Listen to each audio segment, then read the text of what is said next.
കുഞ്ഞുനാൾ ഞാൻ എപ്പോഴും വിചാരിക്കുമായിരുന്നു എന്തിനാണ് വീട്ടിലുള്ള സ്ത്രീകൾ, അതായത് എൻ്റെ അമ്മച്ചിയും മമ്മിയും ആൻറ്റിമാർക്ക് എല്ലാവർക്കും പാത്രങ്ങളോട് ഭയങ്കര അറ്റാച്ച്മെൻറ്റാണ്.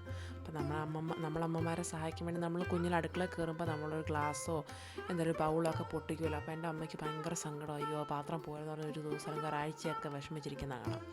പക്ഷേ അവരുടെ ഒരു പിന്തുടർച്ചക്കാരിയായിട്ടാണ് ഞാനും വരുന്നതെന്നുള്ള റിയലൈസേഷനാണ് എനിക്ക് ഈ വീക്കെൻഡ് ഹിറ്റായത്.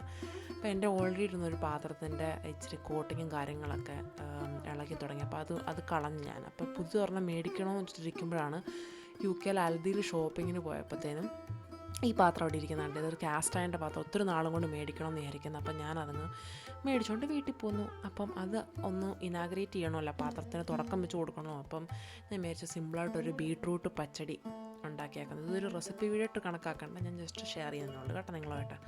അപ്പോൾ നമ്മൾ ഗ്രേറ്റ് ചെയ്ത ബീട്രൂട്ട് വേവിക്കാൻ വെച്ചു. അത് കഴിഞ്ഞിട്ട് നമുക്ക് അരക്കേണ്ട പാത്രത്തിലോട്ട് കുറച്ച് തേങ്ങാപ്പീരയും കുറച്ച് കടുകും കുറച്ച് പച്ചമുളകും കൂടെ ചേർത്ത് നല്ലോണം വെള്ളം ഒഴിച്ച് നല്ലോണം അരച്ചെടുത്തു.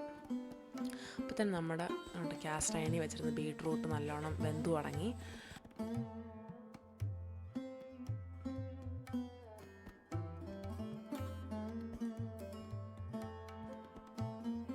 അപ്പോൾ ഈ വെന്ത ബീട്രൂട്ടിനകത്തോട്ട് നമുക്ക് ഈ മഷി പോലെ അരച്ച് വെച്ചിരിക്കുന്ന തേങ്ങ അരപ്പ് അതങ്ങോട്ട് ചേർത്ത് കൊടുക്കാം.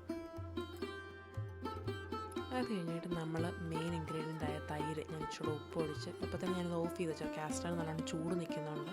ഞാനത് ഓഫ് ചെയ്തിട്ട് ഇച്ചിരി ഉപ്പും തൈരും കൂടെ ഉടച്ച് ചേർത്ത് കൊടുത്തതിന് ശേഷം നമ്മൾ കടുക് പൊട്ടിക്കാനായിട്ട് എനിക്ക് ജീരകത്തിൻ്റെ ടേസ്റ്റും കൂടെ ഇഷ്ടമാണ്. അപ്പോൾ ഞാൻ ഇച്ചിരി കടുക്, ഇച്ചിരി ജീരകവും പച്ചമുളകും കറിവേപ്പിലയും കൂടെ എനിക്ക് അശ്ശു എന്നുള്ള സൗണ്ട് കേൾക്കാൻ ഭയങ്കര ഇഷ്ടമാണ് കറിക്കകത്തോട്ട് ഒഴിക്കുമ്പം.